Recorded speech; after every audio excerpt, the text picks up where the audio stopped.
नमस्कार दोस्तों, स्वागत है आपका हिंदी नॉलेज शो में। तो दोस्तों, आज कुछ ऐसा हो गया है जिसको देखकर पूरा यूरोप हैरान है। तुर्की की लंका लगी पड़ी है, वही चीन तो गुस्से से फटा जा रहा है। और ऐसा हो भी क्यों ना, क्योंकि ये भारत के इतिहास की सबसे बड़ी जीत में से एक है। भारत ने एक ऐसा पलटवार कर दिया है जिसकी उम्मीद किसी को भी नहीं थी। वहीं चीन की मीडिया और चीन के जो मिलिट्री एक्सपर्ट थे, वो तो खुशी से उछल रहे थे पिछले 1.5 सालों से। क्यों? क्योंकि उन्हें यह लग रहा था कि इस कारण की वजह से भारत और अमेरिका के बीच में दरार पड़ जाएंगी, दोनों अलग अलग हो जाएंगे और फिर इन दोनों को अलग अलग करके हराना बहुत आसान हो जाएगा। लेकिन चीन को शायद पता नहीं था कि भारत हार मानने वाले देशों में से नहीं है। भारत के राजनयिकों ने, हमारे डिप्लोमेट्स ने ऐसा जबरदस्त चक्रव्यूह रचा जिसके दम पर अमेरिका ने आज भारत के सामने घुटने टेक दिए हैं, भारत के सामने हार मान ली है। जिससे कि ना सिर्फ चीन की उम्मीदों पर पानी फिर गया है, बल्कि भारत की जो राजनयिक शक्ति है उसका लोहा दुनिया के सामने माना गया है। और मैं आपको इस वीडियो में ये पूरा मामला बहुत ही डिटेल से बताने जा रहा हूं, साथ ही ये भी बताऊंगा कि अब आगे क्या होगा।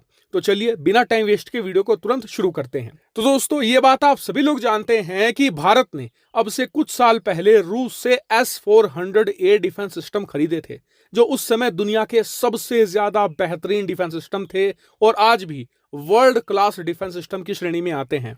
वहीं भारत के अलावा दो और देश हैं जिन्होंने S-400 रूस से खरीदे हैं। पहला है चीन, दूसरा है तुर्की। कई लोगों को गलतफहमी है कि चीन के पास S-400 नहीं है, लेकिन ऐसा नहीं है। चीन के पास S-400 मौजूद है, वो एक्टिव भी है। लेकिन अब होता क्या है कि अमेरिका रूसी हथियारों का बाजार खत्म करने के लिए एक नया प्रतिबंध लाता है जिसका नाम था काटसा। और इन प्रतिबंधों को लाया गया था रूसी हथियार मार्केट को तबाह करने के लिए, ताकि कोई भी देश रूस से हथियार ना खरीदे, रूस को इससे बेनिफिट ना हो। अब इन्हीं प्रतिबंधों के तहत सबसे पहले प्रतिबंध लगे चीन पर। चीन की जिन कंपनियों ने S-400 खरीद में अहम भूमिका निभाई थी चीन के लिए, उन सभी को बैन कर दिया गया, कठोर प्रतिबंध लगाए गए और उन्हें ऑलमोस्ट बर्बाद कर दिया गया। उसके बाद यही प्रतिबंध लागू किए गए तुर्की पर। तुर्की की भी कुछ बड़ी कंपनियों पर, इसके अलावा कई सैन्य अफसरों पर भी प्रतिबंध लागू किए गए। और काटसा लगने के बाद तुर्की के क्या हाल है आप सभी लोग जानते हैं। तुर्की की अर्थव्यवस्था बर्बाद होने की कगार पर है। तुर्की FATF की ग्रे लिस्ट में पाकिस्तान के साथ बैठा है। लेकिन एक देश यहां पर बचा हुआ था, भारत। भारत वो देश था अब तक जिसके ऊपर प्रतिबंध नहीं लगे थे और उसने S-400 जैसे बड़े हथियार रूस से खरीदे थे। पिछले 1.5 साल से डिबेट चल रही थी कि भारत पर प्रतिबंध लगेंगे या नहीं लगेंगे, लेकिन आज इस पर तस्वीर साफ हो गई है। अमेरिका भारत के सामने झुक गया है और वो भारत को काटसा से वेवर देने को अब तैयार है। इसको लेकर आज ही अमेरिका के हाउस ऑफ रिप्रेजेंटेटिव में एक विधेयक लाया गया और उस विधेयक पर वोटिंग हुई, जो पास भी हो गया। और अच्छी बात यह रही कि अमेरिका के इस निचले सदन में, यानी कि अमेरिका के इस लोकसभा में भारत के पक्ष में बम्पर वोट पड़े हैं। चाहे पक्ष की पार्टी हो, विपक्ष की पार्टी हो, सबने भारत के लिए जमकर वोट किया है।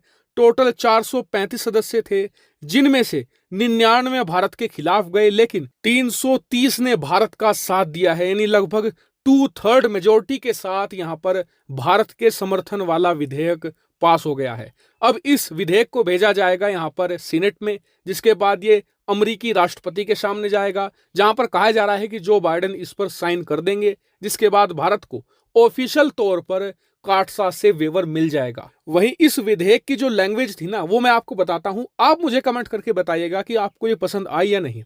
इस विधेयक में कहा यह गया है कि अमेरिका को भारत को काटसा से वेवर देना चाहिए, भारत पर प्रतिबंध नहीं लगाना चाहिए, क्योंकि भारत का पड़ोसी एक चीन जैसा देश है जो आक्रामक है। ऐसे में भारत को आत्मरक्षा का अधिकार है, ऐसे हथियार खरीदने का अधिकार है जिससे कि वो अपनी सुरक्षा कर सके। लेकिन अमेरिका आगे ये भी चाहता है कि भारत रूसी हथियारों पर ज्यादा निर्भर ना रहे। ये पूरी एक लैंग्वेज थी। आप मुझे कमेंट करके बताइएगा कि क्या आपको ये पसंद आई या नहीं। लेकिन ओवरऑल इस पूरे मामले पर आपका क्या मानना है, कमेंट करके जरूर बताएगा। फिलहाल इस वीडियो में इतना ही। Thank you very much for watching video.